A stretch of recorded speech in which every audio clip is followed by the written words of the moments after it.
नमस्कार दोस्तों, मैं श्रीकांत आप सभी का हिंदी वाटिका चैनल में हार्दिक स्वागत करता हूं।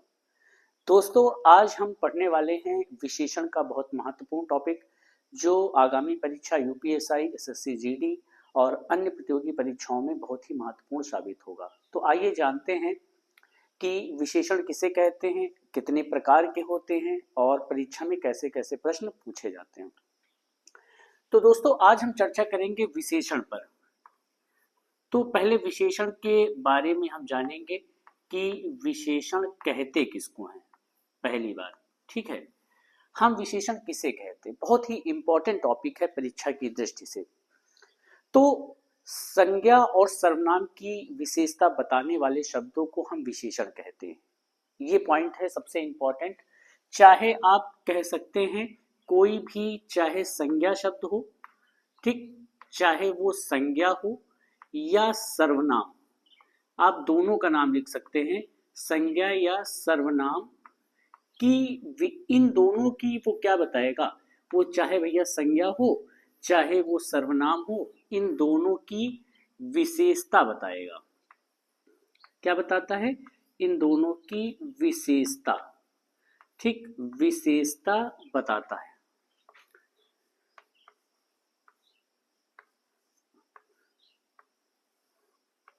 ठीक, संज्ञा और सर्वनाम दोनों की विशेषता जो बताए उसे हम क्या कहते हैं, उसे विशेषण कहते हैं। इसकी एक सिंपल सी परिभाषा और कह सकते हैं आप कि विशेषता बताने वाला शब्द हमेशा विशेषण होता है।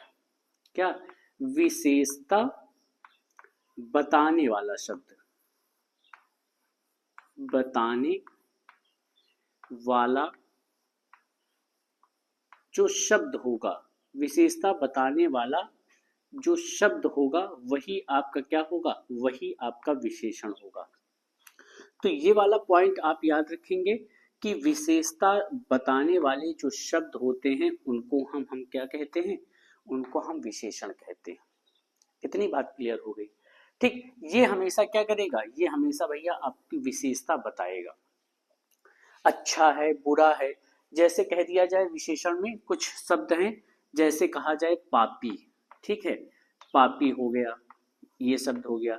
जैसे कह दिया जाए अच्छा शब्द है, ठीक है ना, बुरा शब्द है, काला हो गया, काला शब्द, ठीक, ये हमेशा क्या करेंगे, विशेषता। जैसे कहा जाए गाय काली है, तो गाय की विशेषता क्या है, काली है। ठीक, जैसे रावण पापी व्यक्ति था, तो रावण की विशेषता क्या है, पापी है। राम अच्छा लड़का है, राम की विशेषता क्या है, अच्छा है। वह बुरा लड़का है, तो उसकी विशेषता क्या है, बुरा है। आकार को भी दर्शा सकता है, जैसे कह दिया जाए गोल है, जैसे कह दिया जाए गोल, गेंद गोल है। जैसे कह दिया जाए तिकोना, तिकोना, है ना। जैसे त्रिभुज क्या होता है, त्रिभुज तिकोना है। ठीक, जैसे लंबा कह दिया जाए, तो ये विशेषता ही तो बताएगा, चाहे वो लंबा हो, चाहे गोल हो, चाहे तिकोना हो, चाहे चौकोर हो, तो वो विशेषता बताएगा भैया हमेशा। ये तो बात हो गई विशेषण की कि विशेषता बताने वाले शब्द को विशेषण कहते हैं। एक पॉइंट यहाँ पर और ध्यान रखेंगे आप लोग कि ये तो हो गए विशेषण, ठीक है, एकदम सिंपल सी परिभाषा हमने बताई कि विशेषण का मतलब क्या होता है। विशेषण का मतलब होता है, दो चीज समझ लेंगे। विशेषण का मतलब होता है कि विशेषता बताना, विशेषता, विशेषता बताना, ठीक। विशेषता बताने वाले शब्द को हमेशा हम विशेषण कहते हैं। और एक शब्द होगा आपका विशेष्य, इसी में ये विशेष्य क्या होता है, तो विशेष्य का मतलब होता है जिसकी विशेषता बताई जाए। किसी भी वाक्य में जिसकी विशेषता बताई जा रही हो उसे हम क्या कहेंगे, उसे हम भैया विशेष्य कहेंगे। तो यहां पर लिख सकते हैं कि विशेषता बताने वाले शब्द को, विशेषता बताने वाले शब्द को, बताने वाले शब्द को, विशेषता बताने वाले शब्द को हम क्या कहेंगे, हम विशेष्य कहेंगे। क्या कहेंगे उसको, हम विशेष्य कहेंगे,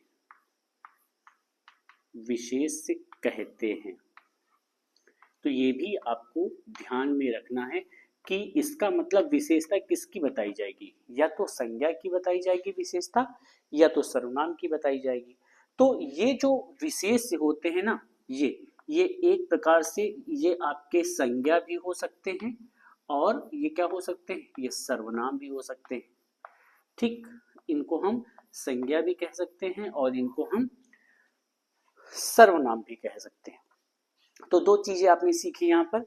विशेषण किसे कहते हैं, विशेषता बताने वाले शब्द को विशेषण कहते हैं, और जिसकी विशेषता बताई जाती है उन्हें हम क्या कहते हैं, उन्हें विशेष्य कहते हैं। ठीक, अब बात आती है विशेषण के भेद कितने होते हैं। तो अगर हम भेद की बात कर ले विशेषण के, तो विशेषण के 4 भेद होते हैं।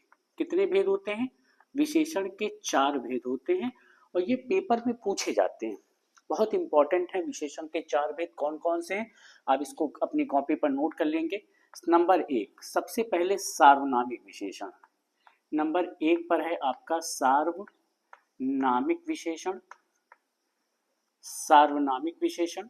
नंबर 2, दूसरे नंबर पर है गुणवाची विशेषण, गुणवाची विशेषण नंबर 2। और नंबर 3 पर आपको मिलेगा संख्यावाची विशेषण, संख्यावाची विशेषण, ये भी बहुत इंपॉर्टेंट है, संख्यावाची। और लास्ट में है परिमाणवाची विशेषण। नंबर 4 पर है परिमाणवाची विशेषण, परिमाणवाची विशेषण। ठीक, ये 4 प्रकार के विशेषण होते हैं। सार्वनामिक विशेषण, दूसरे नंबर पर गुणवाची विशेषण, तीसरे नंबर पर संख्यावाची विशेषण, चौथे नंबर पर परिमाणवाची विशेषण। सार्वनामिक विशेषण किसे कहते हैं, संज्ञा के पहले आने वाले सर्वनाम को हम सार्वनामिक विशेषण कहते हैं। गुणवाची विशेषण जो किसी भाव को दर्शाए, आकार को दर्शाए, उसकी दशा को दर्शाए, उसके गुण को दर्शाए, उसके रंग को दर्शाए, उसे हम गुणवाची विशेषण कहते हैं। जो संज्ञा और सर्वनाम की संख्याओं का बोध कराए, ये भी 2 प्रकार के होते हैं, निश्चित संख्या और दूसरी अनिश्चित संख्या। ऐसी संख्या जो निश्चित होती है उन्हें निश्चित संख्या कहते हैं, और अनिश्चित संख्या किसे कहेंगे, जहां पे संख्या निश्चित ना हो। ठीक, जैसे कुछ केले, तो यहाँ पे संख्या निश्चित नहीं है। कुछ आम, है ना, बहुत पैसा, तो यहाँ पर क्या है, क्लियर नहीं कि संख्या कितनी है।